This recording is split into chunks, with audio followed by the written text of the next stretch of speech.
Okay, we are now up and running. Okay, this is, what, am I in the right class? No, of course not. Have to be in the right class first would be nice. This is MED110. Setting. Well, okay. MED110, Wednesday, week 2. This is October 19th. I'm, of course, Dr. Garais, your professor. And what is due today, of course? Your task 1, discussion 1, lesson 1 by today, 9 a.m.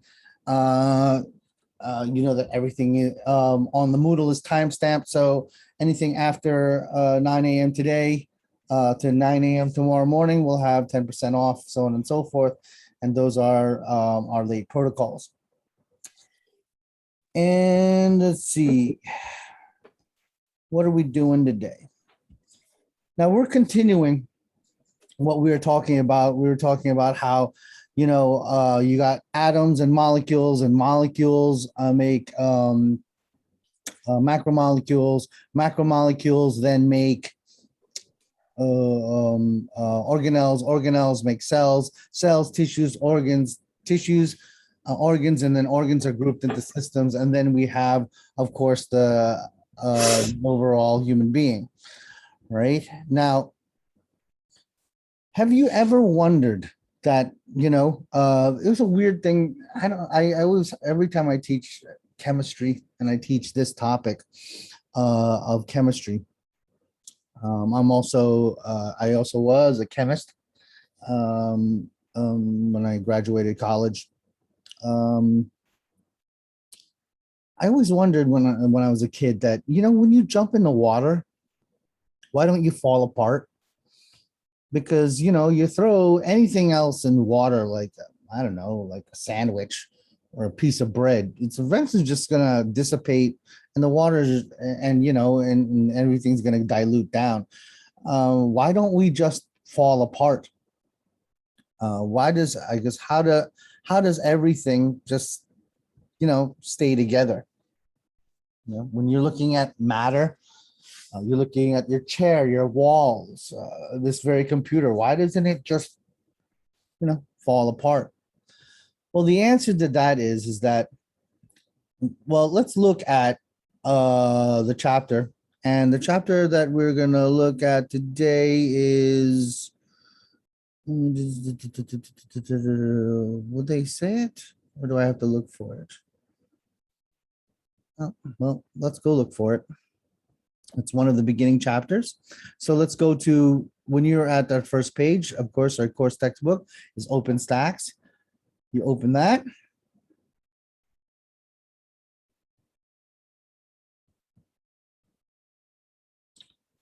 And it's chapter 2, the chemical level and the organization of, you know, actual matter. So when we look at one of the smallest building blocks, that's even smaller than a cell, we have to look at what an atom and subatomic particles are. It's actually the basis of actual matter, or things that you can see and touch. So here's an example.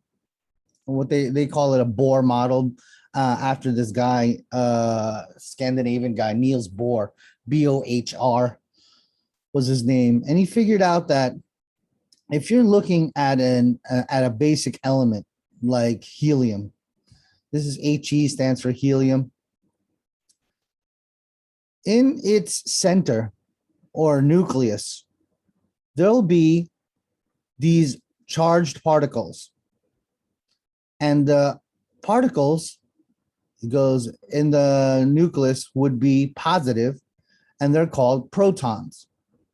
You also have these other particles that aren't charged, and there's these orange ones right here.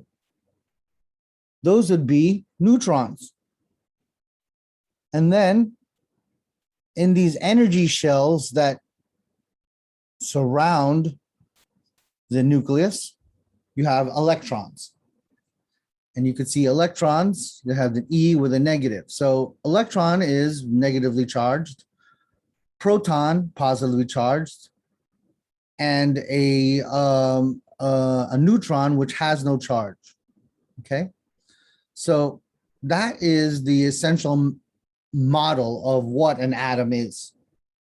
Okay, you have a nucleus with protons and neutrons, and then you have these outer shells with electrons.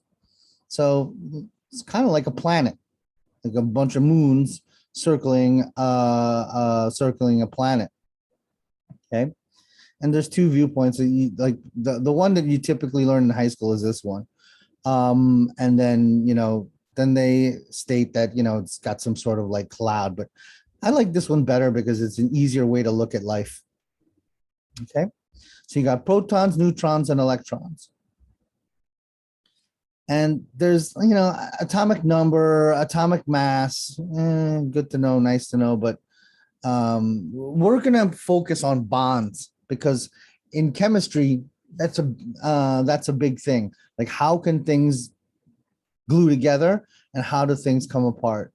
And this is the greatest cheat sheet that was ever created. This is your periodic table, and they have all these numbers, right? Every element, and these are your basic elements. And if you recall high school, and you had to memorize like hydrogen, lithium, sodium, potassium, right? Those are popular ones, and you had other ones like helium, neon, argon. The list goes on. And if you look at those numbers, the atomic number is the number of protons in the nucleus of the atom, and it kind of identifies what the atom is. And its mass number is the sum of the number of protons and neutrons in its nucleus. So, for example, helium, right? If we look here, if you recall the noble gases, helium has a number of 2. That means, so if you look at something like this, you look at helium, number of 2, right? That's the mass number. So that's the number of protons and neutrons in its nucleus. And if I look at neon, it's 10. Argon, it's 18, so on and so forth. Now, there's different versions of things. And one of those are called isotopes. And protium, deuterium, tritium, and their mass, even though hydrogen is supposed to be, if we look at our chart here, the mass number only should be 1. But there are different versions like H2, H3, and tritium is really popular in chemistry, and also biochemistry. We use it as a marker because tritium is it's radioactive. So if you ever, and that's when something's radioactive, that means they're giving off. When it starts decaying or falling apart, it starts giving off electromagnetic energy.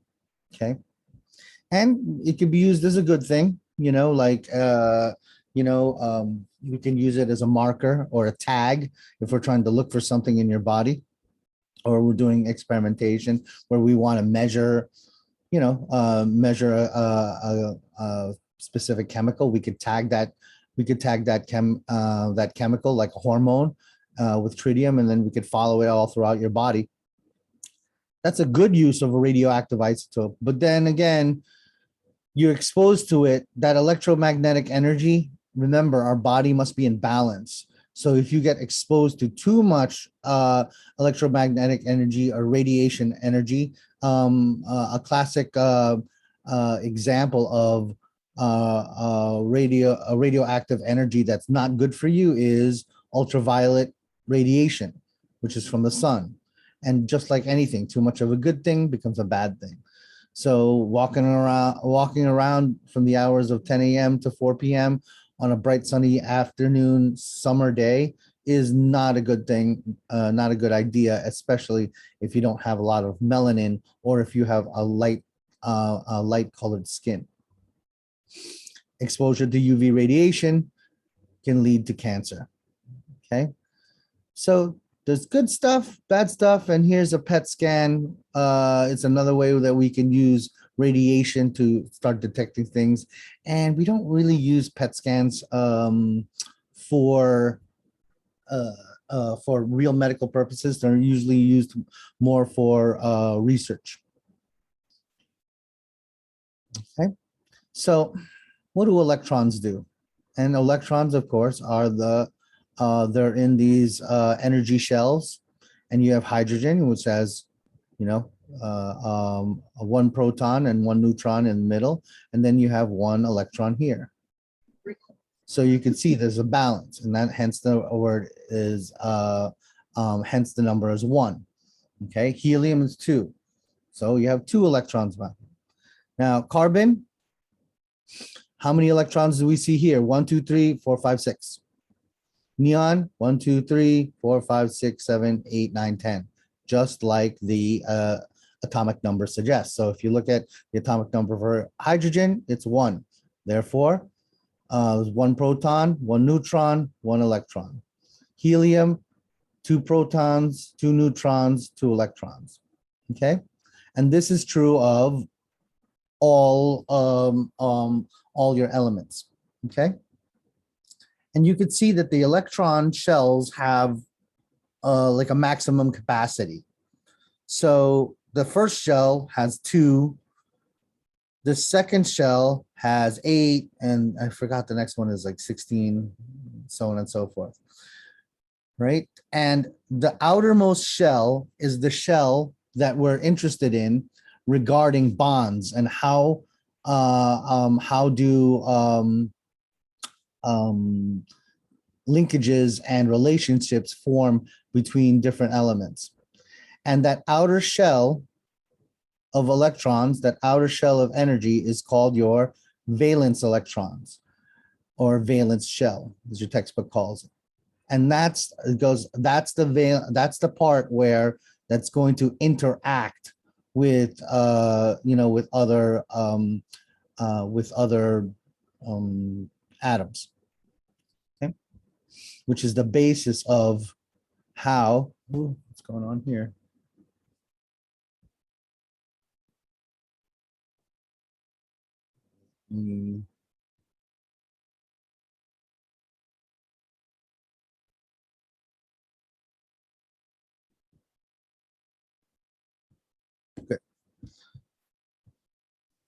Okay, so now we have some terms down, and now we can look at how these different molecules can form relationships with each other. And that's all that a bond is. It's a relationship. It's why things get how things get glued together and why things don't fall apart. Okay, so let's look at the first kind of relationships. Now, if we saw before hydrogen, helium, neon, carbon, those are elements and they have no charge because the protons and the neutrons are in balance. But there are some things that have extra electrons, and there are some substances that have extra protons. So if it has extra electrons, then that particular thing, right? Let's give an example here. Like sodium. If we look at sodium, if you look on its valence electron, it looks like it's got an extra electron sticking out. That's why sodium is what they call a cation, C-A-T-I-O-N. And that's why they write sodium Na+. And if you look at chlorine, just take my word for it that the valence right here on the end is missing an electron, right? I mean, sorry, let me take it. Let me erase that. Let's rewind. I said it backwards. My bad. Okay. Sodium is called a cation because it's plus. It is missing an electron. Okay.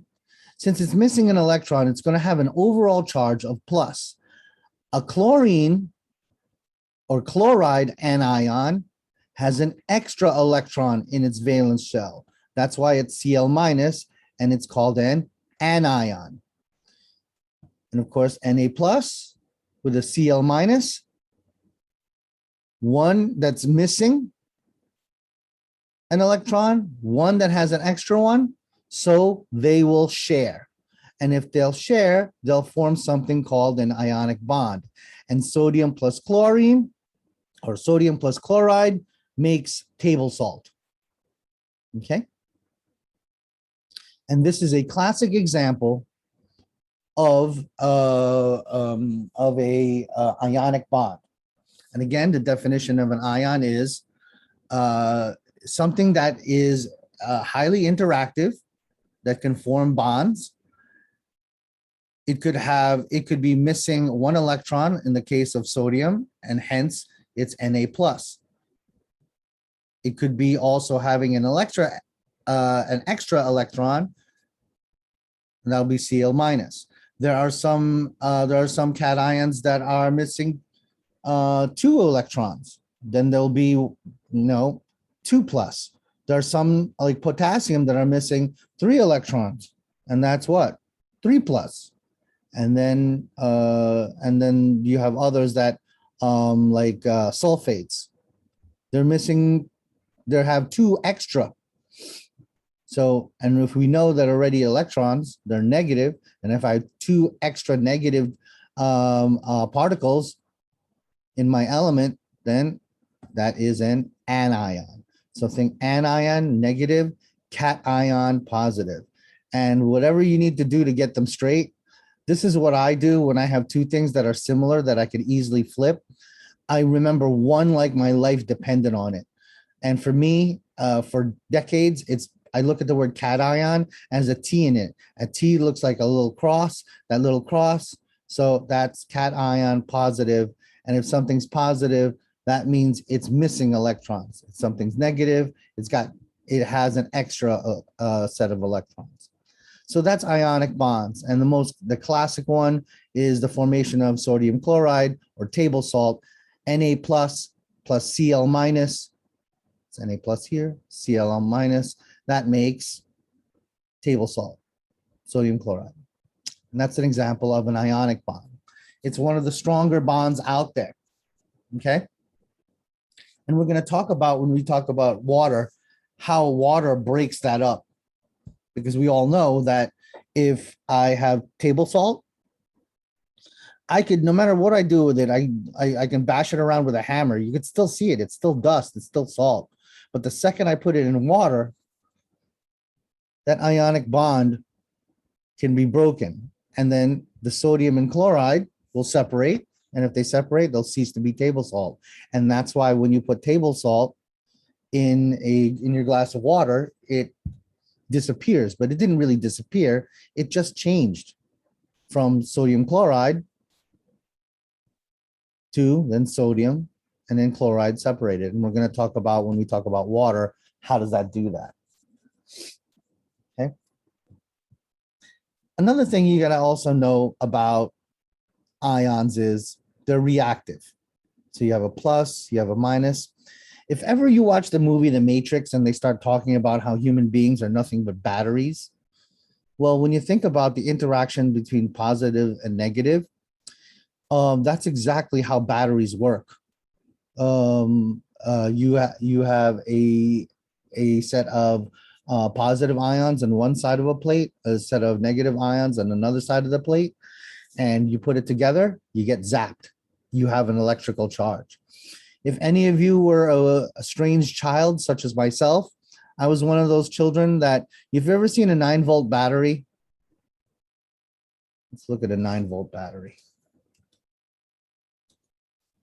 You know, that weird battery that I don't know why we still have it. The only real purpose for it is, I don't know. The only real purpose for it is for, what do you call that? For your fire alarms. Fire alarms. right? I don't. Thank heavens, I wired all my fire alarms to a main central battery instead of having to deal with that stupid beep. But I'm back to my story. So I'm trying to digress less in my lectures. So if you put your tongue on just the plus side, nothing happens. If you put your tongue on the negative side, nothing happens. Well, what happens if I put my tongue and I touch both sides? Zap. Zap, right? And for whatever reason, as a student, you can imagine a silly 5-year-old Nelson doing that all day because I'm not that bright, right? So that shows you that when you put pluses and minuses together, it forms an electrical charge, and it can dissipate energy. And this ionic bond and the presence of ions in your body, because I don't know, when I'm driving or when I'm doing something that's boring, don't any of you ever wonder how you were alive? Like you realize you're existing. Definitely. I know that's a little bit early in the morning to start talking about something so maybe spiritual or esoteric, and that's also why I chose I don't know if I told you guys I was supposed to go to law school, but in my freshman year in undergraduate, I stopped taking my my pre-law political science courses. I started taking more chemistry because honestly, the law is open for interpretation. The only reason why people don't go to jail is because they got a darn good lawyer who's got the gift of gab, or they can find and any good lawyer worth their salt can find some loophole somewhere. And that's the way the law is built. There's a lot of doublespeak. But when I took my first chemistry class, I found out that this is truth. And when I learned this idea that this is exactly why you're alive, I don't know, kind of affected me. And I said, man, I should be in a business about truth, because how many times have I won debates? I used to be in National Forensic League and Gannon Debate Council. How many times I won debates just because you guys know I talk a lot. I got the gift of gab. Maybe I talk too fast. Maybe I charmed the judge or the judges. But that's what I love about medical science. It's only truth. There's only data and evidence, and there's nothing in between. So this is actually when you look at it, this should actually entertain you, because this is the basis of actual life. And it's inconvertible truth. There's a positive, there's a negative. You put them together. That's called depolarization, and it gets a charge, and that charge starts powering a whole bunch of things. I'm not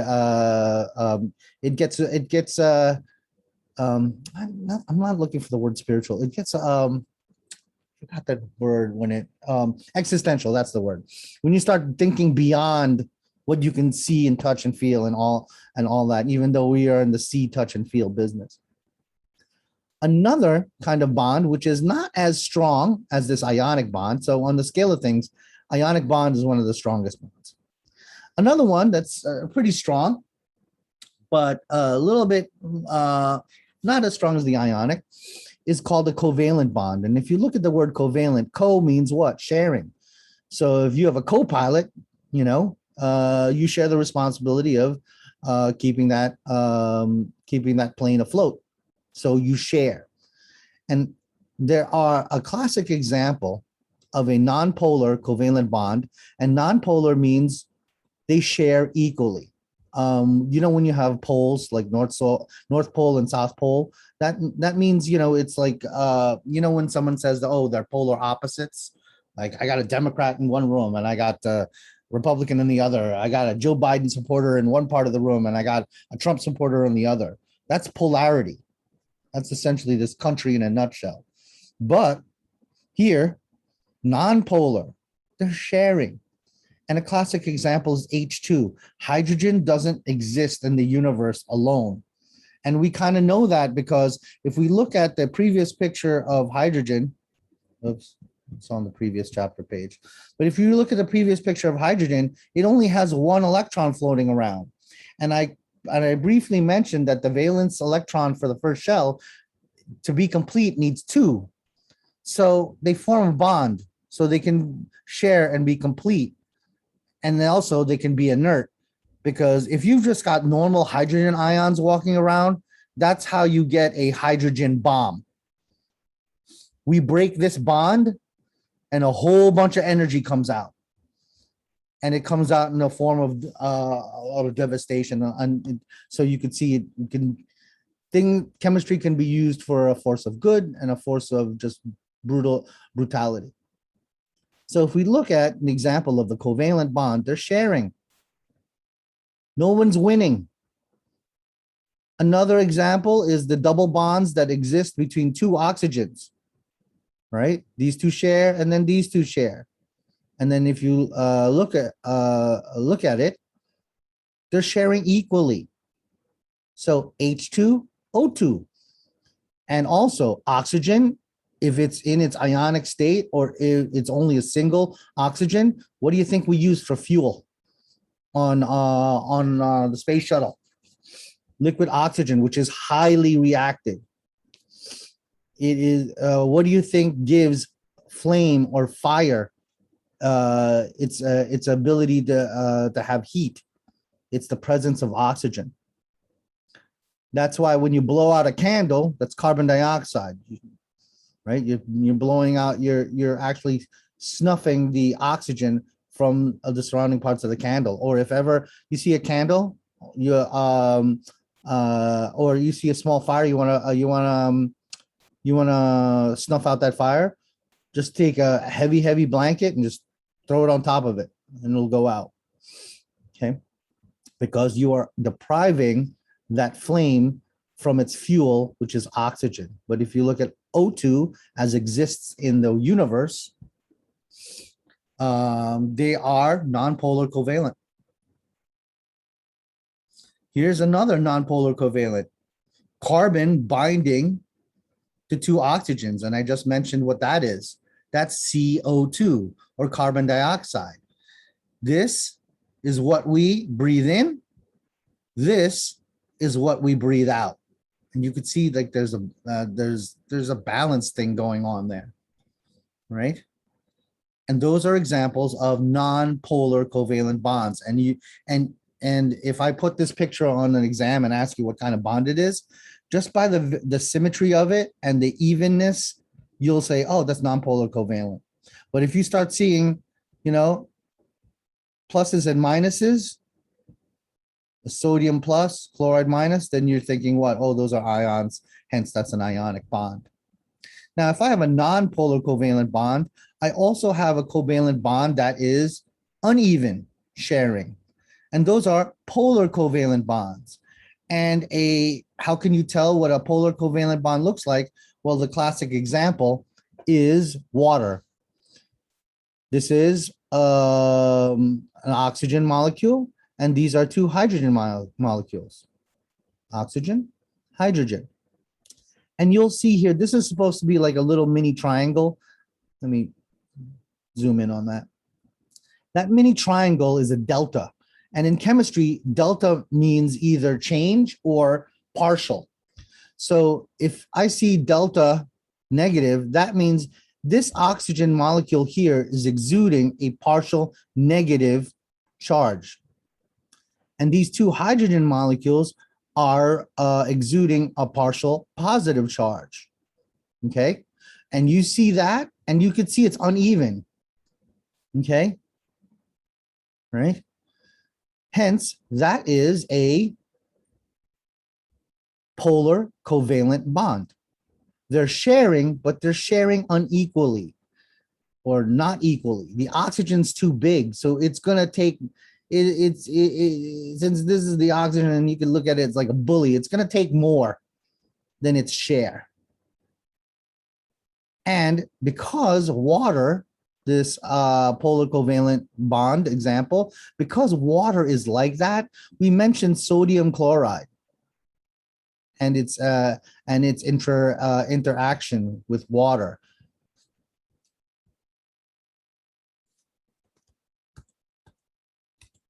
look at that.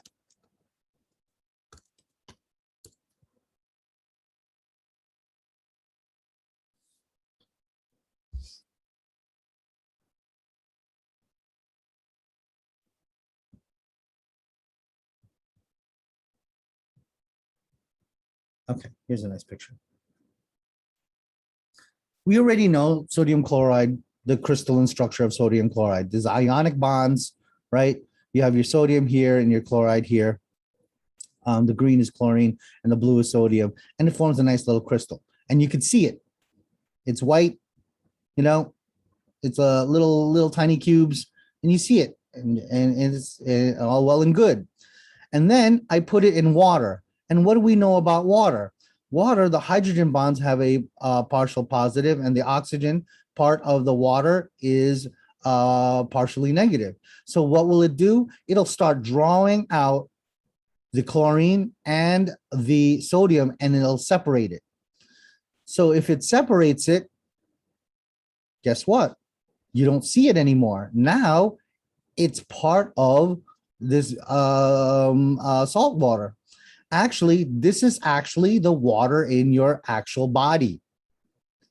Normal saline solution, or NSS, is 0.9% sodium chloride solution in your body. This is what you're made out of. And this concept of water being able to separate things and being able to transport or for lack of a better term, hide ions in there. Don't you think now I could put that in an IV and then put it in your body? Don't you think I could do the same thing with meds? I could take medications that have ionic bonding in it. I could put it inside an aqueous solution like water. It'll draw it all out. And then what? All these things can now go in my body via an intravenous drip, which I believe is what we do all day in the ward. We put a line in somebody, and we're always putting it in some sort of water with a little pinch of salt. And this is the wonderful property of water. It can separate things out. You could put things in solution. And because what if my patient can't eat? Right? I can't, so I can put the drug in an aqueous or water solution. Now, another cool thing about water is they form hydrogen bonds. Because the water, the H part is partially positive and the O part is partially negative, it forms the weakest of the bonds that we've been talking about thus far, and that's called the hydrogen bond. And by weak, it means that it's not as rigid, so it can bend a little bit. And we have a lot of locations in our body where the bonds have to be not as strong as ionic or a covalent. And hydrogen bond is one of those examples. And a big example where hydrogen bonds are very, very important is our DNA, which we'll be talking about, I think, next week or the week after, because DNA has to be able to bend and coil and then get compact because it has a chock full of information that we want to keep storage, right? And in storage, you can't have everything fluffy. Everything's got to be all compact. So hydrogen bonds are one way that our body can do that. And water is also another. Water's interaction with itself is a hydrogen bond. But the water, the bonds in between the hydrogen and oxygen is an example of a polar covalent bond. Doesn't this look like a beautiful both A and B question? I could erase this, I could erase this, or I could point at this, A, B. Kindly point at me, which is the covalent bond, and you'll point at this. Or I could even ask even more specifically, the relationship with the hydrogen and oxygen. Is it polar covalent, non-polar covalent? Both, neither. Okay. Do this all day. My meaning all day is you look at what I'm saying in the lecture, you look at the goals of what we're talking about today, and one of the main goals today is the different types of bonds. So you need to know the definition of each bond, the level of strength of each bond, and and one or two examples of each bond. Don't you think that would make for a lovely part for your midterm exam? Hint, hint. So the role of energy, and we already talked about things in the energy and breaking a hydrogen bond. That'll definitely make kinetic energy. Okay. We also have potential energy. When I'm storing glucose, it just sits there in the form of fat. That's potential energy. But until the glucose can be broken down for things that we need, the energy that we need in the form of chemical energy, then it will become potential energy. Okay. So kinetic energy is like power, right? When I get up from this chair, I move around, it requires kinetic energy. But I got a lot of fat around my belly, right? I have some energy storage, that's potential. And what's going around in my body, all this chemical energy all around my body that is powering processes that keep me alive. Okay. We already talked a little about radiation, radiant energy. Mechanical energy is just like kinetic. It's something where it's physical, it's moving. And we're going to be talking about your bones and your muscles as well, right? It's a machine. And just like any machine, if one part is down, the rest of all the other parts will also have pathology as well. And electrical energy, we talked about electrolytes in the form of ions, charged particles.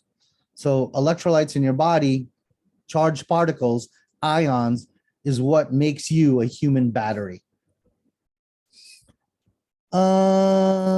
Reactance synthesis. Okay, let's talk about the different kinds of reactions. So in chemistry, there's things that we make or we synthesize things, and that's a synthesis reaction. And that's what we were talking about, like sodium plus chloride equals sodium chloride, right? And we also have the exact opposite, which is decomposition. So that's breakdown. So if you can look at it like this, I could take the sodium chloride, salt, I put it in water, and what do I get? I get separated sodium and then chlorine, right? So I'm decomposing that. And then, of course, exchange, a classic exchange would be like this. AB plus CD equals AC plus BD. Something will be switched around. So those are three main fundamental chemical reactions that are going on in your body at any given time. There's things that you're making, right? Like proteins. I take one amino acid, another amino acid, and another amino acid. I put them all together, glue it together with something called a peptide bond or peptide bonds. Then I get myself a protein. And then I also have decomposition reactions. For example, I take glucose, water, and oxygen, which is glucose. I ate something, water, oxygen. I'm eventually going to break down that glucose into things that I need to create what? Other synthesis reactions to make something we're going to be talking about in the weeks to come, ATP or adenosine triphosphate. Okay, so that's what you're doing when you're eating. You're breaking down things. That's why you know, especially when you get older, try to start looking at what you're putting inside your fuel tank. Or how's this? Start when you're younger, so you don't have to worry about it when you get older. And exchange reactions is when we exchange one thing for another. Okay. And that's a lot going on, especially in your kidneys, especially with water and electrolytes. There's a balance there, and we're also going to be talking about, when we talk about like the formation of urine and how does salt affect water. That's, you got a whole bunch of exchange reactions going on there. Okay. Now, anything to the left of this equation thing here, these equation examples, right? They're called reactants and then anything to the right of that arrow, that's products. Okay. Things can affect it: temperature, concentration, pressure. Now, and that makes sense, but let's talk about this thing called an enzyme. These reactions that we just talked about, if you let them run its natural course, it takes months for something to actually break down, months to years. A classic example is take your sandwich, right? And I'm making sandwich because I'm hungry. Put it outside and just watch it. Watch it for a couple of months. See how long does it take. Maybe put it in a place where maybe no animals get to it, but see how long it takes for that sandwich to break down. Take forever. So we need, in chemistry, we need something called a catalyst, something that will make the chemical reaction go faster. And the answer to that is this protein called an enzyme. And what do enzymes do? They lower the activation energy to get from reactants to products. So without an enzyme, it takes, this is how it was explained to me in chemistry. It's like riding a bicycle. See this hill? Oh, I got to put it in like first gear. And then by the time I get up here, then the reaction will happen. Okay. The reactants will, do their, change and then end up the product. But here, this road here requires so much energy and takes way too long. But when we have enzymes, it lowers the activation energy and it whoop, it's easier. This one's way easier to ride your bicycle over. Now, right to the product. Now, an enzyme, you may recognize them as, if you recall your medical terminology, it has the suffix ASE or ACE. So let's say, for example, the reactants is a lipid or adipose tissue, and I want to break it down because I want to get at the glucose that's inside the fat. That's why you got fat, because it has glucose in it and I need it for energy. So I could have a enzyme called lipase.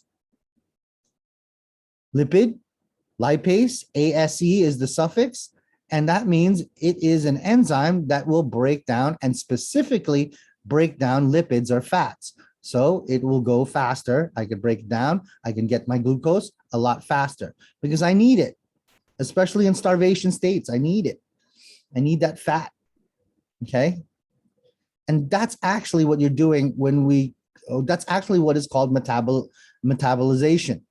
When you metabolize something, meta, if you recall, means change. Bol means growth. Ism, process of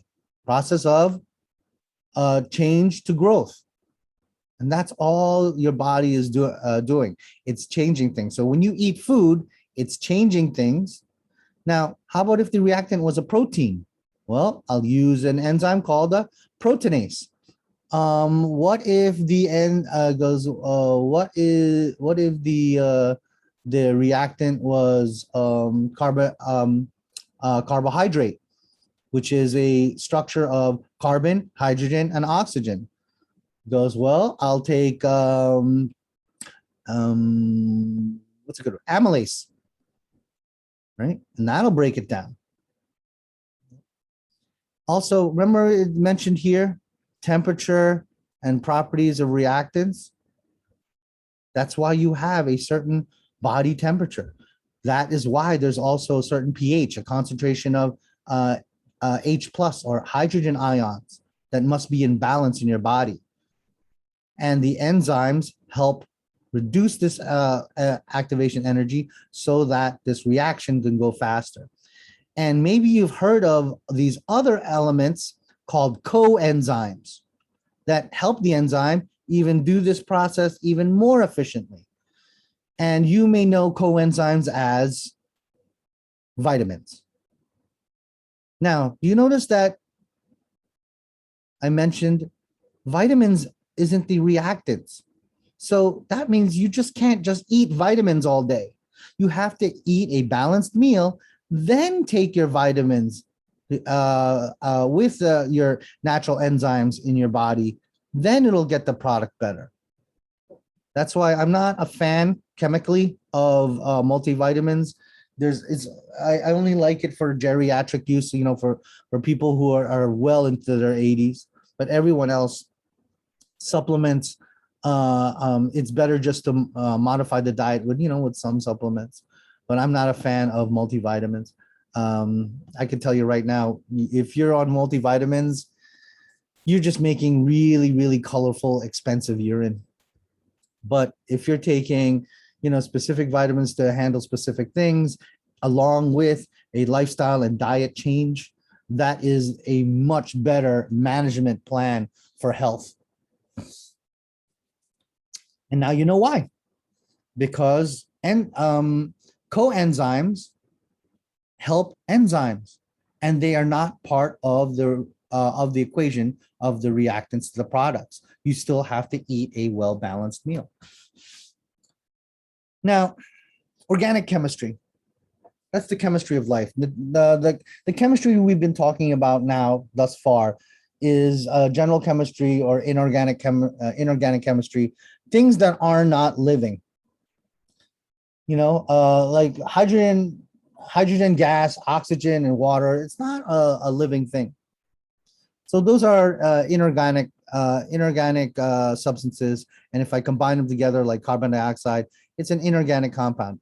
But organic is different. Organic deals with carbon, hydrogen, and oxygen, and those are the main ingredients for an organic compound. And they're all covalent bonds. Okay, that means they share. Right? And carbon and hydrogen. Remember I mentioned that in the movie The Matrix, they said, what do you call that? That we're batteries. Well, if ever you guys, I know I'm probably carbon dating my age. If you guys watched the movie, the first Star Trek, the motion picture, where the aliens were like calling us carbon-based molecules. They're calling us carbon-based molecules because the majority of us is carbon and hydrogen. Guess what carbon's made out of? Pencils. Okay, but then how are we living and the pencil is not? Because of the combination of it. Water is a very important molecule in your body. You've heard the statistics. It's like 2/3 or anywhere from 66 to 70% of your adult weight. So it's important, water. So whoever built us, they had this very lovely molecule that does a lot of things for us. So of course it's a lubricant and a cushion. Okay, it's also a heat sink. It absorbs and dissipates heat so that you don't, and also provides thermal regulation, especially if you're too hot. Okay, it also provides a basis for heat generated chemical reactions as well.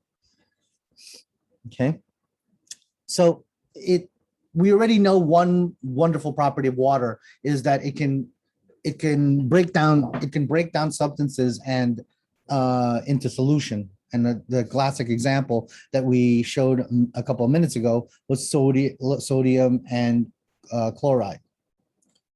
So that's called a solution when you have something that dissolves in something else. And in the case of salt water, the solute is the salt, and the solvent is the water part, or the liquid part. Now, not always a solution is aqueous or water-based. Some other solutions are oil-based, and other solutions are also alcohol-based. So the solvent doesn't necessarily have to be water. Okay. Now, one thing about a solution is it's homogeneous, meaning to say is if I put a little bit of salt, right, it's going to evenly spread out in that glass. There's not going to be like, well, like if you give it a minute so that, you know, it'll give it a minute to spread out, it's not going to be, you're not going to taste one part of the water and it'll be water, and the other part will be super, super salty or super, super sweet in the case of, sugar water. Okay. And by the way, we also do the same thing to sugar.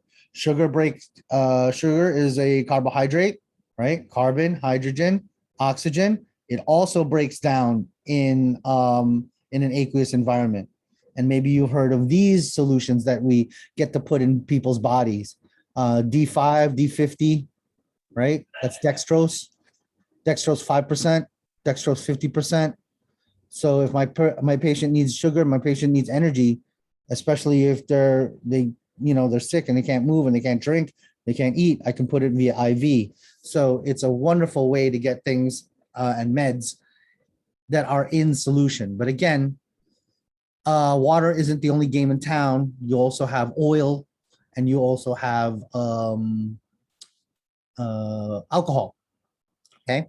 And that's when you have your future pharmacology classes, something that you have to pay attention to, because certain solvents have to be stored in certain things. Like, for example, if it's an alcoholic solvent, do not put it outside on a windowsill where it can evaporate. If it's a what do you call that? Well, I'll talk about those mixtures in a minute. I'm now jumping ahead of the game. So that's what a solution is. It's a homogeneous mixture. Okay. Now, there's different types of mixtures, and this is what I was jumping ahead to.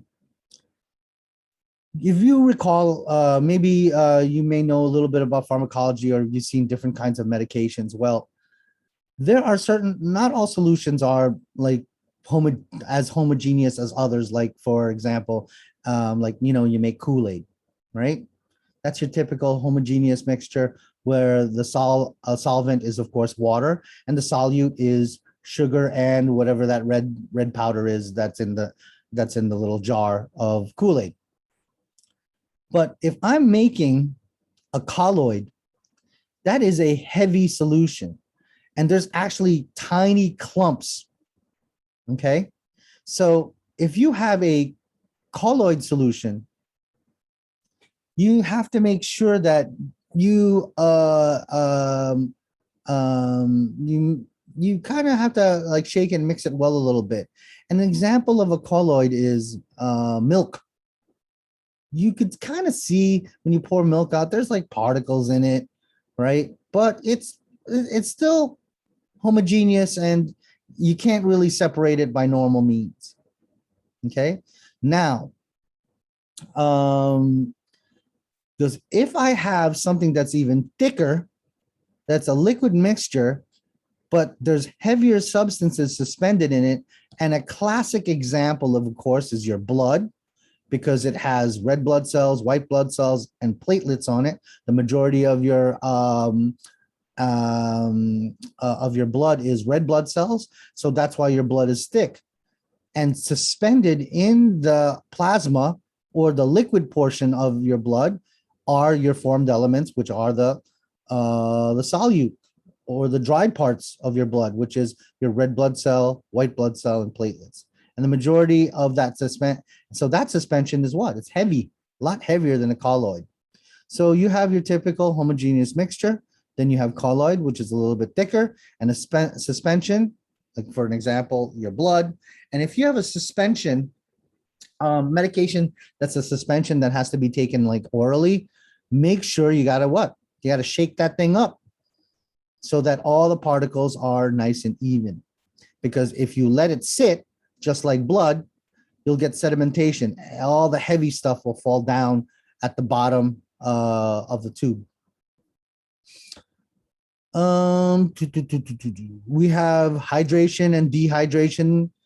We have hydrolysis, or we're putting water into a system. We also have dehydration, where we're doing what? Taking water out of the system. Salts, ions, we already know how how they get broken down by water, by the partial pressures of not partial pressure, partial positive and partial negative forces of water. How it now let's talk about acids and bases.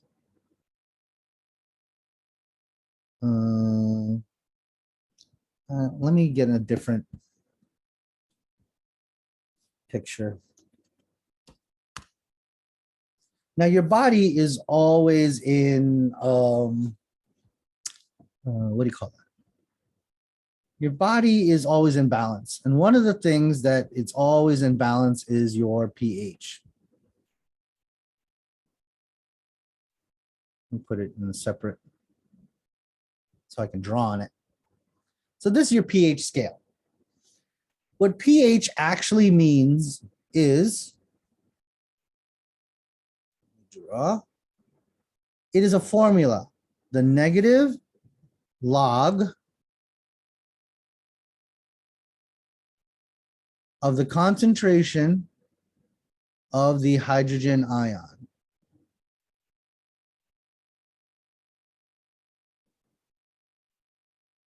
Now, what does that mean in the real world? Well, it's a scale from 1 to 14. Human beings are neutral, around 7.4. So they're in the middle. And you can see pure water is in the middle. Now, as you go down this scale, as the pH, the number called pH, gets 6, 5, 4, 3, 2, 1, as it heads down this way, you will have an increase in hydrogen ion. And what we already know about ions is they're reactive. So the pH of 6, nah, not too much. I throw milk or coffee on you, assuming it's not hot coffee, you'll be perturbed, but will it really hurt you? Nah, not really. But then I throw some stuff like apple juice and lemon juice in your eye, it starts to hurt, doesn't it? It starts to react. And definitely if I throw gastric acid or hydrochloric acid, I throw that in your face, oh, it'll definitely react. It'll start burning your face, your eye, your hair. It's highly reactive. That's why in the gastric juices, the hydrochloric acid inside our stomach, it reacts with all of our food for two main reasons off the top of my head. One, it kills any bacteria that you got from your dirty mouth or the dirty, your dirty vegetables that you ate. Has anyone ever put vegetables just in water, in cold water, just for a couple of minutes? Take a look at the water. There's waxes, there's bugs, there's a lot of horrific stuff in there.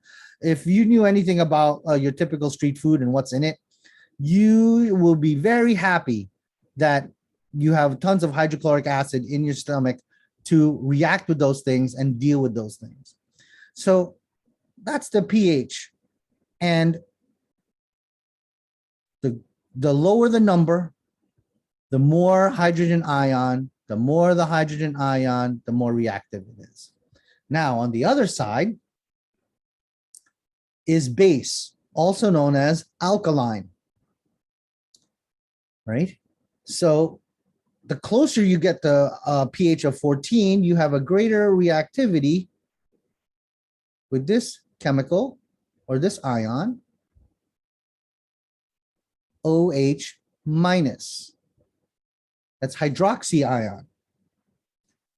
And you could see how hydroxy ion is kind of useful to us because it cleans stuff, right? I learned this really neat trick with using baking soda to, make your pots shiny again. I tried that. It was on YouTube. I tried it. Hand soap is nice because physiologic pH is around here. So if I have a pH of 10, start cleaning stuff. Now, of course, don't clean your hands with ammonia or bleach, but those are highly reactive chemicals. And the most concentrated solution of alkali will burn you. Bleach will burn you too. I had a I was in EMS years ago.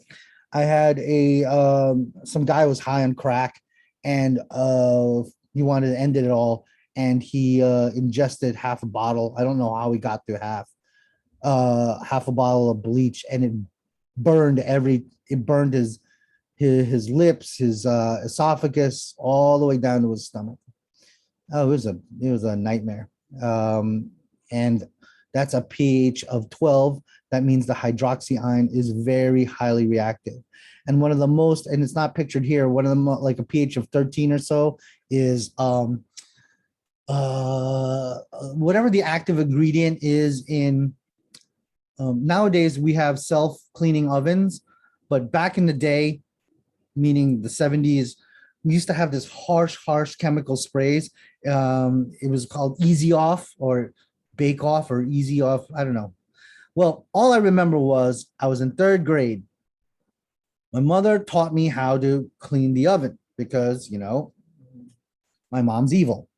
And all she ever does is make me work my whole entire life. Well, now I can say that, it worked out for the best. But at the time, I'm going, man, there's so many parts to her explanation of what to do, because my mother, she was in the medical field. My father was in accounting, so they're never home. So I was your typical, Bronx latchkey kid.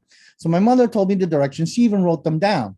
Part of the directions was tie a t-shirt, like an old t-shirt, around your mouth, right, and nose.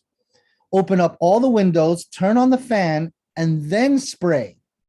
And then, wait 1 hour, then wipe it down, and then, wear gloves, wear this.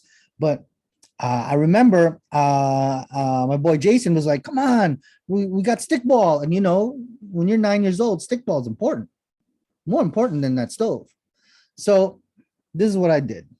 I didn't do any of that protocol. I opened up the stove. I sprayed Easy Off, and that was the last thing I remember. My mom came home around 9:30, 10 p.m. at night to find me passed out because the hydroxy fumes bonded with all the oxygen and also since it's highly reactive, it caused a bronchoconstriction in my lungs. So if your lungs start squeezing, will oxygen go into my stupid little brain? No. So I passed out for, I don't know, a good 6 hours or whatever. I had to be brought to the hospital. I had to do all this other stuff. It's because why? That hydroxy ion is highly reactive, and it's not a good thing to be breathing in. And that's why they did away with those products. I hope they don't have those products out there anymore.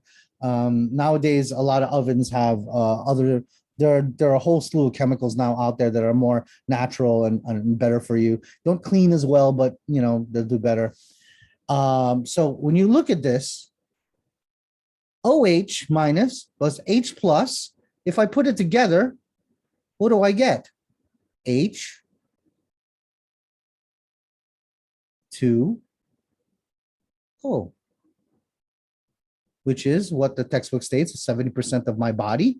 My body is where? Here in the middle. So I'm made out of that. And made out of balance. Isn't that some Illuminati stuff right there? This is balanced. You are chemically balanced. So if you eat right and do things right, like you ever hear those commercials that promote like feminine care products and douches, like pH balance for a woman? That's a load. That's a lie. Actually, douches and those feminine care products, from what I know of chemistry and what I know of obstetrics, is not good for that area. Soap and water. Look, it's mild. It's only on this side of the spectrum. Now, your body has these buffer systems to keep us in check. So let's say, for example, I'm a little bit on the basic side. Maybe I'm pH of 8. I should be at 7, right? Well, this is what your body will do. Your body will release a mild acid. And an example is lactate or lactic acid. And then what's going to happen? It's going to slowly bring your pH where? Back to normal. Let's say I'm a little bit acidic. Your body will release a mild base. An example, bicarbonate.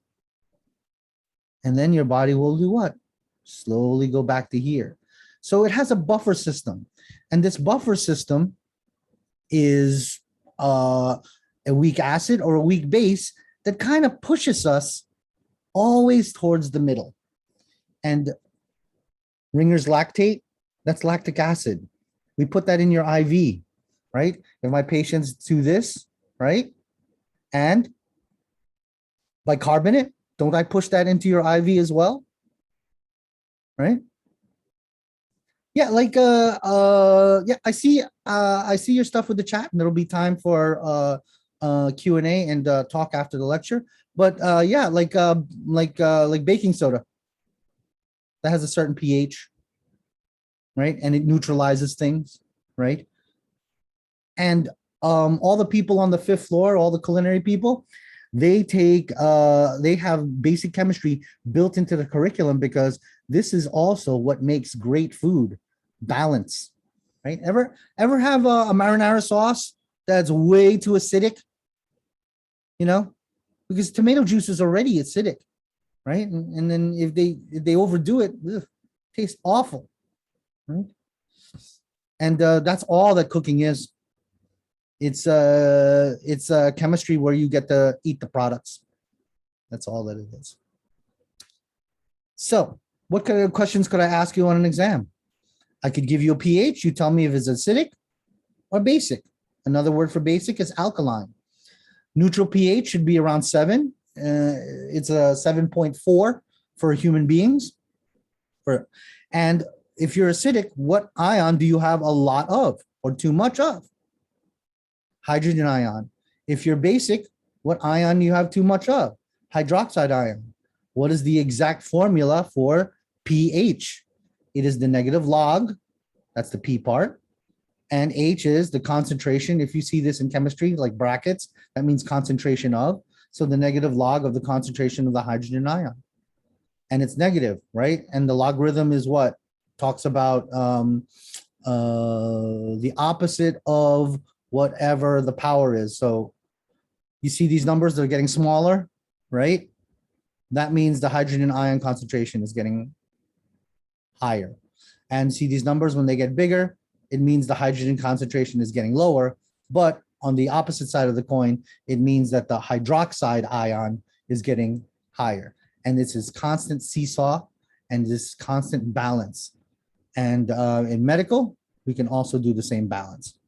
Okay. And I can make this, well, you have a similar picture available, or you could pause this video, you know, screenshot it, or, you know, whatever. Whatever you need to do to get that into your brain, into long-term memory. And here's another scale, but I just like left to right. So buffer, we talked about, it's either a weak acid or a weak base. Okay. And classic examples are lactic acid and bicarbonate. So carbon, that's us. Carbon, carbon models, that's all we are. Carbon, hydrogen, oxygen. And a carbohydrate is made out of carbon, hydrogen, oxygen. Fats, they're made out of carbon, hydrogen, oxygen. That's not too difficult, right? And proteins are made up of a whole bunch of amino acids put together. And if you can see, the amino group has a nitrogen. So that's carbon, hydrogen, oxygen, and nitrogen. So if you see capital CHON, that's already telling you that's protein. CHO, they're either talking about carbohydrates or fats, and those are interchangeable in the in the world of acronyms. CHO, carbon, hydrogen, oxygen.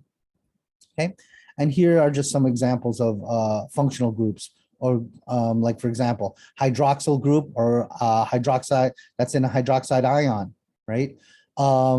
I tack on a hydroxyl group to a whole bunch of carbons, I'm going to make alcohol, right? A whole bunch of amino acids I put together, I make a protein. Carbohydrates. Okay. So you might see these things and it looks complicated, but it isn't really. These are sugars and they are 6 carbon sugars. How do I know? If you look at the shape, look at every point, think of it as a carbon. 1, 2, 3, 4. 5 carbon sugars, sorry. 1, 2, 3, 4, 5. And then you have oxygen right here. Okay, so these are monosaccharides. These are carbohydrates because they have carbon, hydrogen, and oxygen. And you could see because of the different functional groups, you have glucose, fructose, and galactose. These are the main ones, but the main one that we always love is glucose because that's the thing that we make.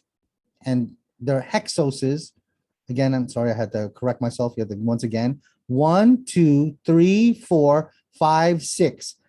Right? This is it's like hexagon, so it's got to be what? 6 carbon sugar, and that's what glucose is. Galactose is, and every time you see the suffix OSE, remember we had the suffix ASE, that's what? That is an enzyme, but OSE, you automatically think sugar. So glucose is the main sugar that we like to break down, we like to store. Fructose is the sugar that we get from fruits. Galactose is the sugar that we get from dairy products. Okay. Deoxyribose and ribose, we're going to be talking about that in the weeks to come.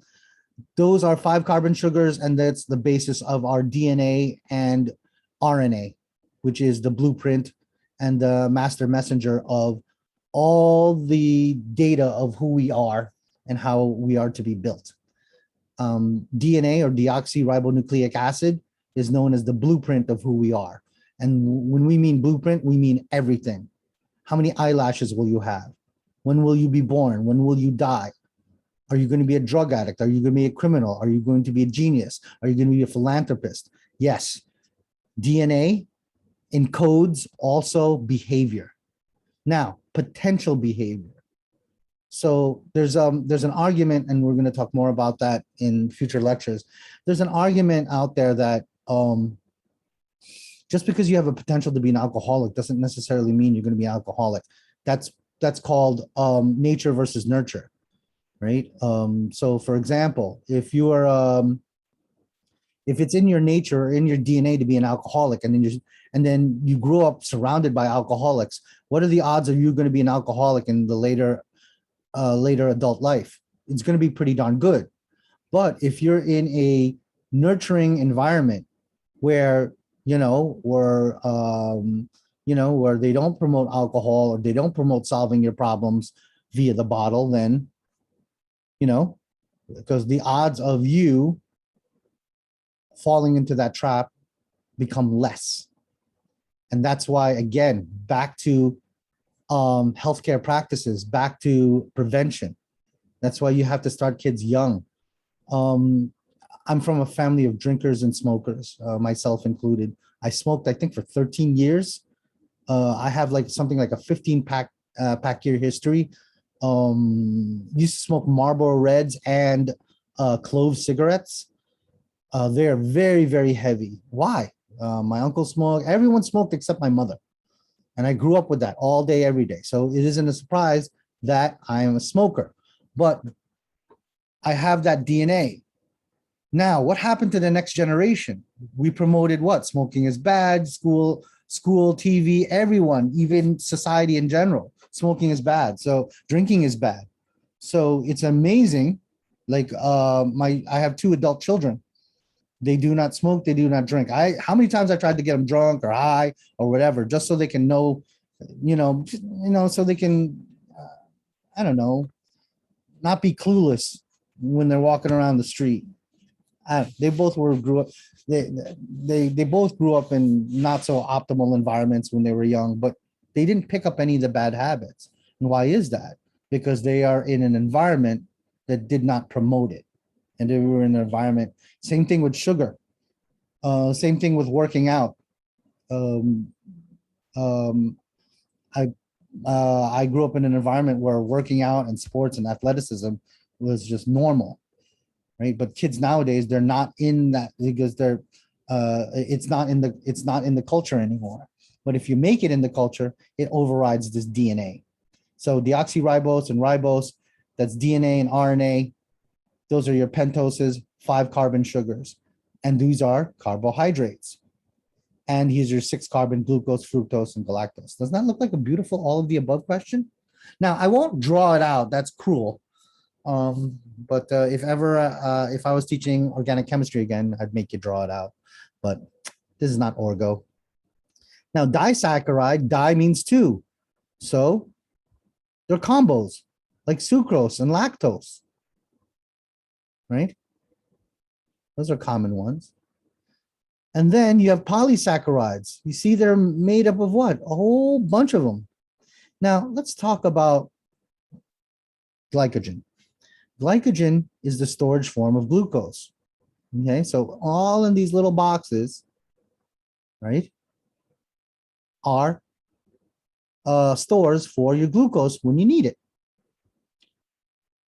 Now, let's talk about cellulose fiber. Does anyone know if you eat a whole bunch of corn, right? I'm already missing the summer. If you eat a bunch of corn, what ends up in the toilet? Corn. Because what's corn and greens and all of that and broccoli? All of that is plant fiber, cellulose. It is non-digestible material. Okay. Now that you know that, you'll be asking, then Dr. Graston, why is the medical community always telling me, oh, eat a lot of fiber, he goes, eat your oatmeal. Well, do you see how cellulose it's non-digestible, and you see how organized it is? Doesn't it look like a Brillo pad? That's what it reminds me of. Well, if you eat corn, what goes in the toilet? Corn. But here's the cool thing about cellulose or non-digestible fiber. On the way down, it picks up cholesterol. So what is in the toilet along with the corn? The cholesterol that it picked up on its way. So that's why when you eat, me, that's how I got my blood pressure down, and I also get my LDL and my VLDL down. I eat oatmeal almost every other day, just plain Jane oatmeal. No flavorings, no stuff, and it's like medicine. It's just rough. There's some mornings I'm like, I just want to vomit that stuff out, but it does its job. I have never had to take any statins or anything for. I had to take blood pressure medication for a little while when I was in medical school, but other than that, I don't take any blood pressure meds. I do what? I play around with anatomy and physiology to make myself a better version of myself. And one of the ways to do that, I got to eat the rabbit food. I have to eat greens. I have to eat fiber. Now, we just mentioned that glycogen is a storage form of glucose. Now, I'm storing glucose because I need to make this, adenosine triphosphate, also known as ATP. Let's look at a picture of that.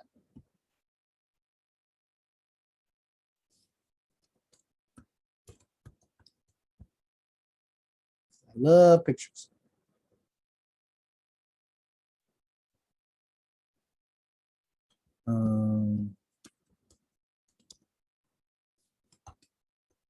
Need a better one.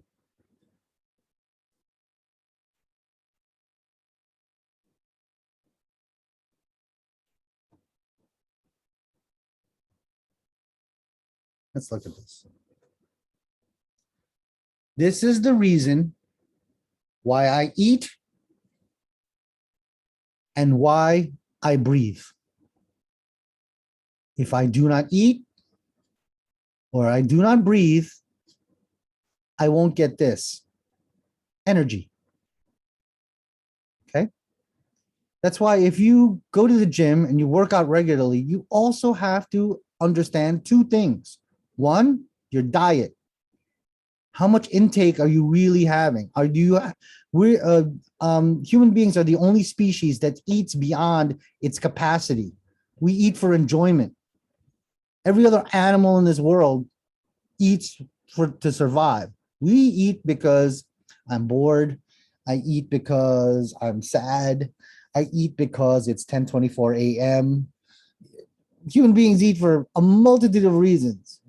And one of the last on the list is survival. So that's glucose. And then I have to breathe. You ever see dudes and dudettes in the gym when they're doing it wrong and they don't breathe? You know, you see them lift this weight that's too heavy for them every day in the gym. It entertains me. And then every once in a while, you got one, all you have to do is yell, timber. They fall over. They stretch and stretch. They're not breathing. When you lift or do something strenuous, you should breathe. Actually, what is the best things that improve my running other than gait control or how you step or how wide you separate your legs when you run? I went to a clinic years ago on how to breathe. So glucose plus oxygen, aren't those the reactants? And then what is my product? Of course, I'm going to sweat. I'm going to huff and puff. That's carbon dioxide gas. And I'm going to create ATP, adenosine triphosphate. So let's look at what ATP looks like. And why is that so important to me? Or to you, to anybody. If you look at the molecule, ATP, ooh, it's big, right? You have an adenosine group and then 3 phosphates groups, is it PO4, right? So you have one here, one here, one here. Let's get a more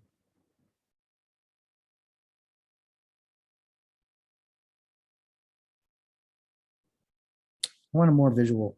Yeah, there we go. Instead of like all the pluses. So you see each of these phosphate groups has a phosphate bond. Now you break that phosphate bond, just like when we talked about the hydrogen bond, when you break the bond between the covalent bond between 2 hydrogens, it'll release energy. Well, that's what happens. When we have a hydrolysis reaction, right? I throw water into this reaction and it'll start breaking off these bonds one by one. So I have the adenosine group here, triphosphate. Then I break that off and I use this for energy. Then it becomes ADP, adenosine diphosphate. Then I break this bond and then it becomes adenosine monophosphate. And then because we break this last one and then we recycle and start all over again. And as long as I am breathing and eating, I should be fine. Notice when you stop eating, you stop breathing, you will not be fine. So if you're sick, you're not eating well, you're not breathing well, how's your energy level when you're sick? You're weak. I hate being sick. Everyone hates being sick. But you start being weak and it makes sense because there's not a lot of ATP being formed because you're not eating well and you're not breathing well. Okay, and you could also see now the balance. Whatever I put in, I also have to get out as well. Triglycerides, they're all fats. Tri meaning 3. And so you got these long chain fatty acids right here. And TGs are what we also monitor in your blood to see, the fat content in your blood.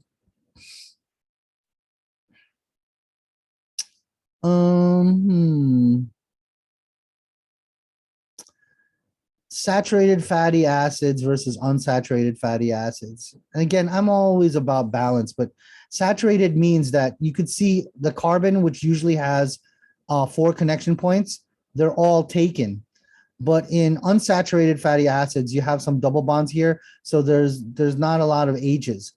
Now, the difference between saturated and unsaturated fatty acids is that saturated fatty acids are typically solid at room temperature. And so you can only imagine how they're going to clog up your arteries. But unsaturated fatty acids, such as omega-3, will do good for you. Now, here's the thing. Your body likes breaking it down itself. So there was a study about, what, 15, 20 years ago. About 20 years ago, it was really, those fish pills, squalene. There was a whole bunch of people who, went to the drugstore and got squalene pills, and they were like, oh, this is awesome. I'm going to be healthy. But, I don't like fish. Well, omega-3 fatty acids are in fish and fish oils, right? And especially fish that's been poached, not fried, right? So this is how a lot of people in the Asian cultures, they eat a lot of poached fish. But again, when you change your diet, when you change your lifestyle, I think I mentioned this on any class that I've ever been. When I was in 70s, when I was a kid, I don't think I've ever met an obese Filipino or obese Japanese person or obese Chinese person when I was a kid. Because why? The diet was what? Relatively small, and we didn't eat a lot of rice, just a little bit, and I ate a lot of fish when I was growing up. But then what happens? You change your lifestyle, you eat more burgers, eat more saturated fatty acids, and then also other things as well. When you grow older, you eat at weird, erratic times, you don't sleep very well, and a whole bunch of other things. But eating squalene pills, that won't cut it. You have to eat the source, and your body has to go then break it down. So it's better. Me, I'm trying to get back into eating fish, but man, I don't know. I love I love frying fish and breading it, and over the years, and eating poached fish the way my mother and my aunt and my uncles eat. I'm like, I can't. Or it's not satisfying to me. Like I had some poached fish the other night. I had to eat like 2 cups of rice with it to even be remotely satisfied. And rice is pure carbohydrate. That is no bueno, especially the white rice. White sticky rice is very bad for you. And but in the past, Asians didn't eat that much. I have a friend of mine. He's from Cambodia. He moved here recently from Cambodia. He's from a modest means. He's been here in Virginia for 6 months and still eats only 1 meal a day. And his meal is very, very small and humble. He only eats at like at 4 or 5 o'clock in the afternoon, and that's it. I experienced that as well. I went on a medical missions in Sri Lanka back in the day, and they don't eat a lot, nowhere near what we eat. And it's very interesting when you go to fast food restaurants in some other countries, they don't finish it. Me, I could supersize. I could supersize 2 number 3 McDonald's meals and still be like, nah, I'll eat a little bit more later. But again, that's the American lifestyle. It's a little bit out of hand. Fat soluble vitamins, that's A, D, E, and K. Especially K is really nice. It's for blood clotting and for platelets. It's a big thing in platelets. But all of them fat soluble, and they're important in your diet. And again, it's good balance. You can't have too much, nor can you have too little. Balance. It's always a balanced diet. Phospholipids, steroids, protein. We already talked about proteins. Protein is essentially an amino acid, right? It's this. And then I link them together with something called a peptide bond. Right here. Oh, sorry, right here. Right? That hydroxy and that hydrogen, right? They form together, and that nitrogen will connect that carbon, and it forms a peptide bond. And that's all what a protein is. It's a whole bunch of amino acids all strung together like a chain. And it's dependent on what kind of amino acids and the order, and which is a big thing in the production of proteins when we talk about that and its relationship with DNA. And when you put the proteins together, because of the different hydrogen bonds, guess what? It starts folding. So you can have something like this. This is a hemoglobin structure. Can you use your imagination a little bit? Doesn't this look like a chair? And this heme group is iron. Doesn't this look like another chair? Use your imagination a little bit. This is a chair, and this is a chair. Guess what hemoglobin does? It carries things. So it sits in the middle of the red blood cell that doesn't have a nucleus. So what can sit on here? Oxygen, carbon dioxide, glucose. Maybe you heard the term glycosylated hemoglobin. If you're like me and have a bad hemoglobin A1C, I have more glucose sitting on here other than oxygen and carbon dioxide. And because of that, I'm now labeled a pre-diabetic. I'm not diabetic, but I'm on my way. And I also mentioned before that proteins can also be enzymes. And enzymes are specific. So for example, if I had this enzyme and it was a lipase, it only can mess with substrate lipid. If this was a proteinase, right, or a peptidase, because it messes with peptide bonds, then the substrates can only be proteins, so on and so forth. You can go on for days. Nucleotides, we'll go over that another time. Here's a quick view of DNA, but we'll go that in greater detail. Oh, here's a picture of it, right? So here's these phosphate groups, high energy bonds. And every time we break it down, it reduces ATP to ADP to AMP and then gets recycled out. And you need water. That's why you got to hydrate. Because this is called a hydrolysis reaction. It uses water, right, to lysis, break down ATP so that ATP can give me break down that bond, that phosphate group, and then give me energy. And that's how you are living. That's how you are breathing. And that should amaze you. It amazes me.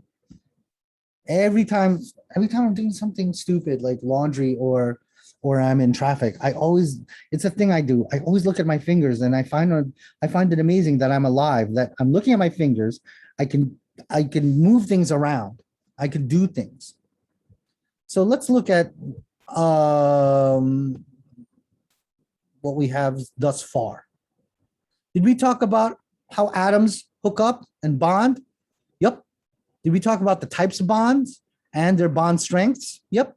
We talked about how ionic, out of the ones we talked about, is the strongest, and how hydrogen bond is the weakest.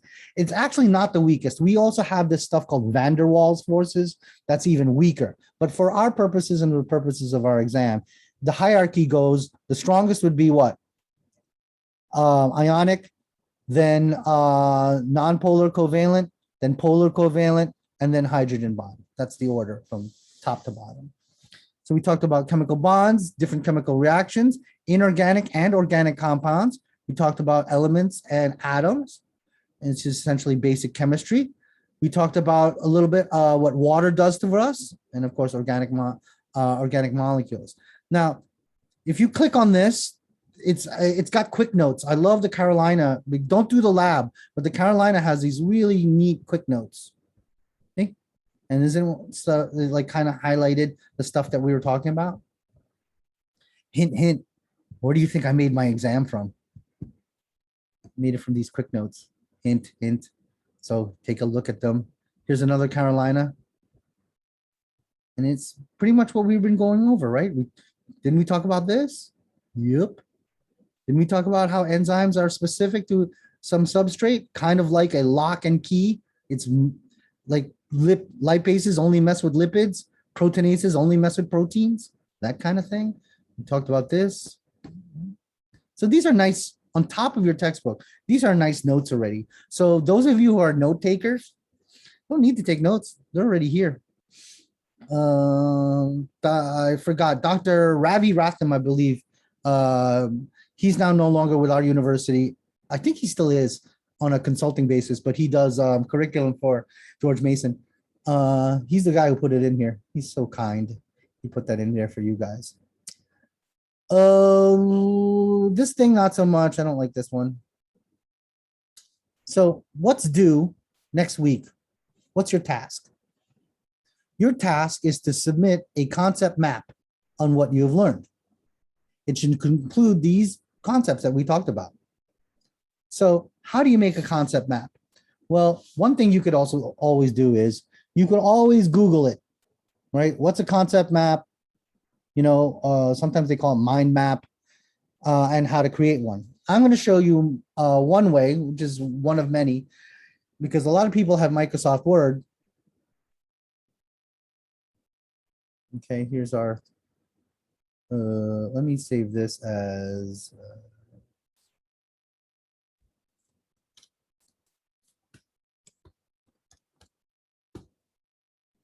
and I'll include that in notes and stuff. Let me start off a concept map. So this is what I like doing. I like going like, you know, somewhere in the middle of the page. And of course, I'm going to put my name on it. And then, what is it? Task 2, concept map. And I'm going to put today's date. How many more days till Halloween? Okay. So once I did that, you see this thing here, upper left-hand corner, insert. I can insert shapes. So I click on that. And I want to insert a circle. Well, I'll put a circle here in the middle. I could take that circle. I could copy it, right click, paste it, put it here. Put another one here. Now, what do these circles represent? All these circles could represent different concepts. So if I look at what I did today, what was the main thing? We talked about what? Chemistry, right?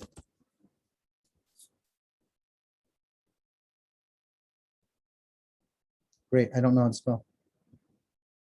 Chemistry. It's okay, I just taught it for 20 years. Now, didn't we talk about bonds? Yeah, so that'll be one thing. Didn't we talk about inorganic compounds? Yeah, we did that. And see how we can make it wider or smaller using these little lines here, right? And this thing here is to make it go, you know, maybe if you want to be artistic, I don't know. Inorganic and organic. And if I want to move things around, see if I move the cursor over here, you can like move it. You can move this down. Now, how do they link? Well, they link to the main topic of chemistry. So again, I'm going to insert a shape and I'm going to insert a line. So I can put this line here. And then I could do the same thing, right click on it, copy, paste it. I could take this line, put it here, and then, you know, move it, paste it, take it, move it over here, right? And take this, click and drag on it. So what I'm doing is showing the connections. And here is, and then you could expand this. I want you to expand this. Don't leave it at this level. So you can talk about the different types of bonds and then the different types of examples. So that'll be another circle here, another circle here, another circle here. And different types of inorganic compounds. We talked about examples like you know, anything on that elemental chart, neon, hydrogen, oxygen, right? Organic, we talked about carbon, hydrogen, oxygen, and what were the different types? You had proteins, carbohydrates, lipids, right? And you could do that with now, when you do that, do you start seeing what it's forming? It forms like a visual representation of what you just learned, which is much easier than reading notes, right? So do you think I could take this, copy, put this here, paste, and instead of chemistry, this will be pH, and then I could put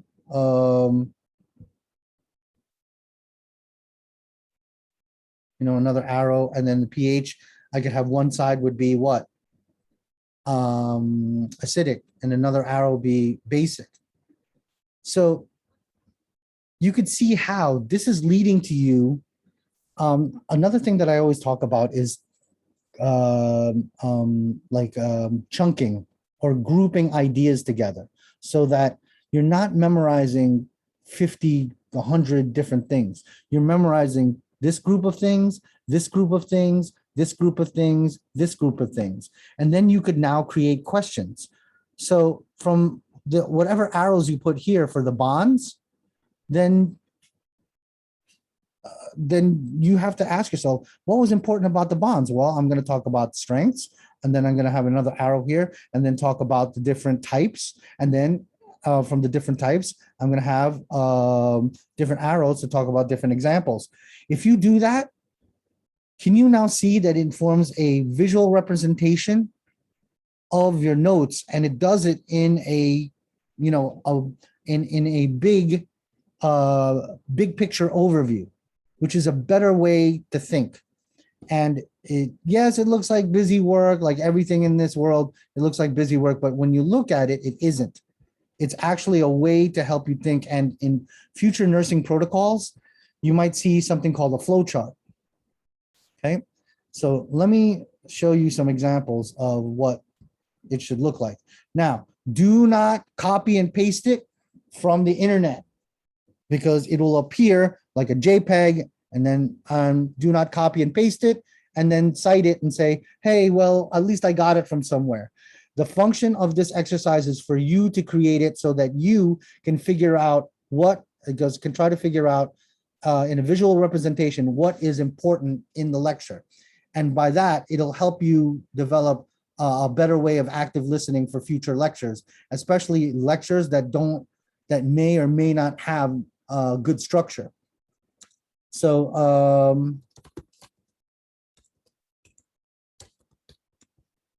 so what should it look like? And make your own. It should look like something like this. So let's put this. I hate this. Just let me look at it. I don't want to sign up for anything. Oh, here's one. So, and oh, look, you can actually create your own as well. But you see how it can now, this could be one set of questions, this could be one set of questions, this could be one set of questions, this could be one set of questions. And I can tell you right now, that's how I make exams. I sit there, I have the main points, and then what were the specifics on each point. And then to be fair, I take bits and pieces of each one.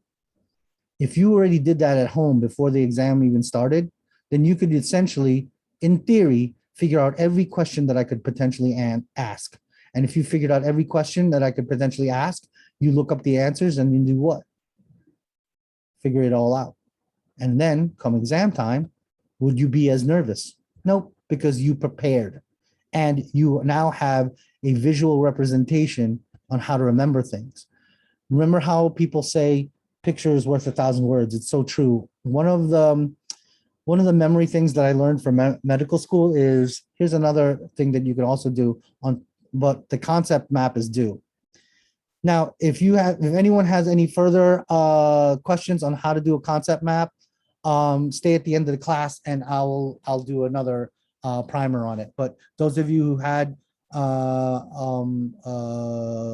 courses where you did this before, you run it in the same format. Make sure you're the one who creates it. Do not copy and paste it. I repeat, do not copy and paste it, because there's always one from another textbook or from someplace else. You ask yourself what's important. And in the bubbles, you don't have to write like a paragraph. Just write one or two keywords that will help you remember the concept. So that's task 2. That's due next week. What's next week? October 25, is it? No, 20. What's next week? Let's look at that. Next week, October 26th, Tuesday, 9 a.m. That's when task 2, discussion 2, and lesson 2 are due. Now, what's discussion 2? Based on the completion of the study case, complete the application question on Alzheimer's disease. Now, where's the study case? Oh, and also to ask the question, I think someone asked me a question on where for task 1. Was it this class that didn't have it in here? For task 1, oh, here's your lab safety contract. So if someone was asking where it is, you click on this thing right here. I believe someone from this class or MED110 asked about it. Or you can click on course instruction, and at the bottom of it, important documents, and in important documents, lab guides and lab contract is right here. Okay. Now, for this Alzheimer's thing, if you go into lesson 2, there's this case study that's right here. You click on that and you download the case. It's a PowerPoint. When you click on that PowerPoint and open it up, it's a nice presentation of kind of a nice PowerPoint of what we did. But for your discussion, it's all the way at the end. So for the discussion, we're going to talk about Alzheimer's disease. Alzheimer's causes degenerative dementia, meaning to say is it starts out small and gets really worse. And what's dementia? It's loss of memory. And it even goes beyond that. Once you start losing your memory, it's going to also start affecting other brain function. And they speculate, well, it's not speculation anymore. There are these stuff called beta amyloid plaques, which screw up, it forms like these Brillo pads in your brain that blocks not only chemistry, but also blocks the electricity in your brain. So you could use your textbook and whatnot. So that's what you're going to be talking about, these beta amyloid plaques. So when we go back to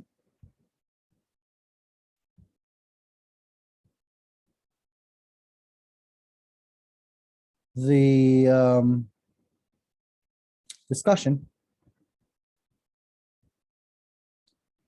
based on the completion of the study, of the case study, the question that goes, the application question for Alzheimer's disease is, how do these beta amyloid plaques ruin your brain? And talk about bonds, talk about the things that we talked about in this lecture. What kind of bonds are these beta amyloid plaques? And how does bonds and how does the chemistry mess with my brain? And then you also have to mention, okay, I'm losing my memory. What is the current theory on how memory works in your brain? And have you're going to need at least one 7th edition APA format. So the two main questions is beta amyloid plaques. What are they made out of? And how do they mess with my memory? And a corollary to that is you also have to talk about what is the current theory on how does memory form? And I'll give you a hint.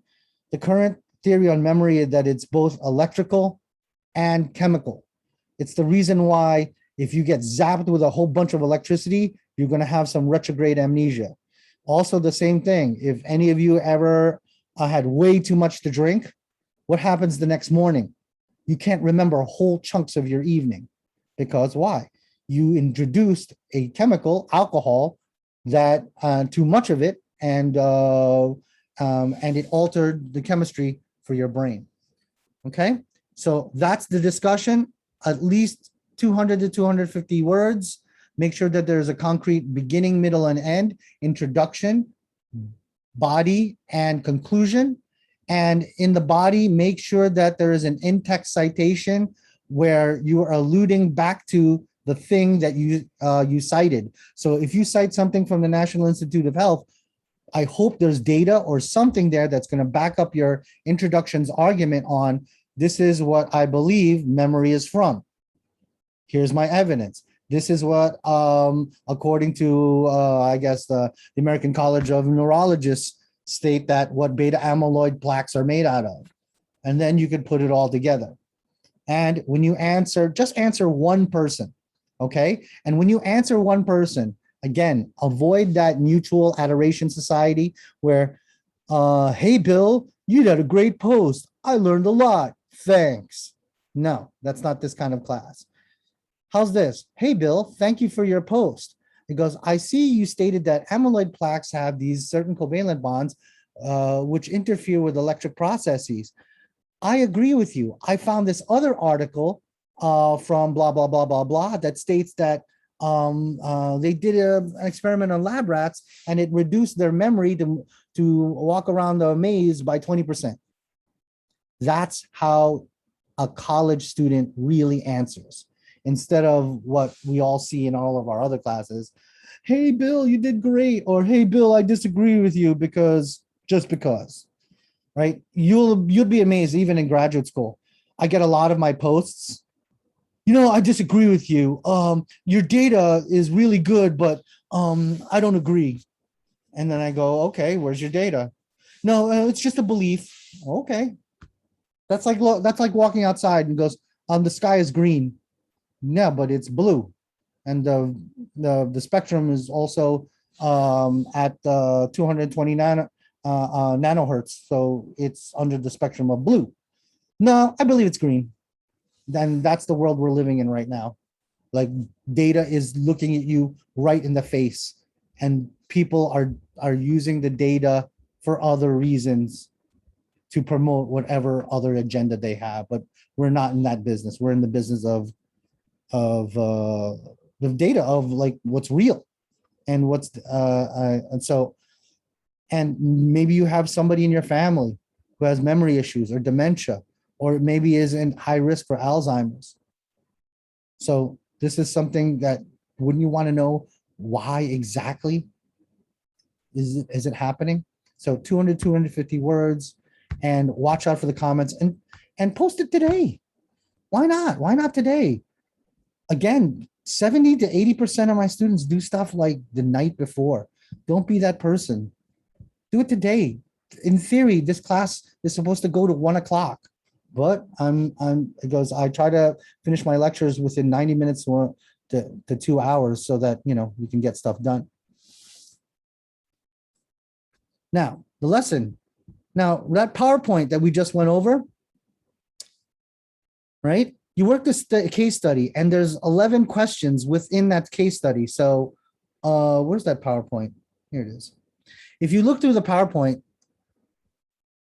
you just scroll through it, and every time, boop, boop, boop, boop, boop, boop, boop, boom, you'll see a CQ. CQ number 1. I don't know what CQ stands for, I guess. I don't know, college question, who knows? So just on a Microsoft Word document, or you could copy and paste it onto Microsoft Word. And then what another student did, she deleted all the other slides and then saved this PowerPoint. And then she took a pen and just, like a draw. And then it goes, oh, it's this answer, or that answer. That's another way you could do it. It's really fast. But which way, please, when you save the file, have your name and what's it for and what's the class and the date, so that if it gets lost, you can find it. So assuming all of the following atoms are in a neutral state, which atom would most likely be chemically inert, or which atom would be the fullest, right? Well, I mentioned, the valence shells, right? 2 in the first one, and I believe it's 8 in the last one. So which one looks complete? This one only has 1, 2, 3, 4, 5. Nah, it's short a couple. This one has 2, 4, 6, 7. No, it's short a couple. This one only has 1. Lithium, which is highly reactive. Lithium we use for bipolar, for severe bipolar and severe psychotic states. This is a highly reactive drug. That's that is definitely not inert. But if we look at this argon, which is in group 8, which is our like neon and helium, these are your inert gases. 2, 4, 6, 8. The valence shell is full. That means it's not going to react as much as these things. And we already know oxygen reacts. I already told you about lithium. And fluoride's got this missing one here. Screams, I'm going to react with somebody, right? But the argon, right? Nope. So this one's on me. Answer for CQ number 1 is B. And then, you can also refer back to any of the slides and whatnot. And then there's other questions. CQ number 2. And it's the stuff that we've been talking about, right? And they give you nice examples on what I would most likely. So which is the following are the nonpolar covalent bond. Hint, hint. We went over it in lecture. And you go down, and there's like 11 of them, and it's in this PowerPoint, which when you click on this case study. But if it's not working for you, the PowerPoint, or it's I don't know, because sometimes it's glitchy. Just shoot me an email, shoot me a text. I could send it to you directly. But essentially, you click on this, click on download the case, and then you download it. You should be fine. And that is your case study. All of that is due next week by 9 a.m.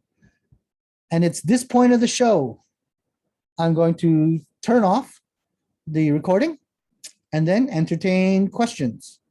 And after I entertain questions, if anyone still wants to hang out please say so in the chat or unmute yourself.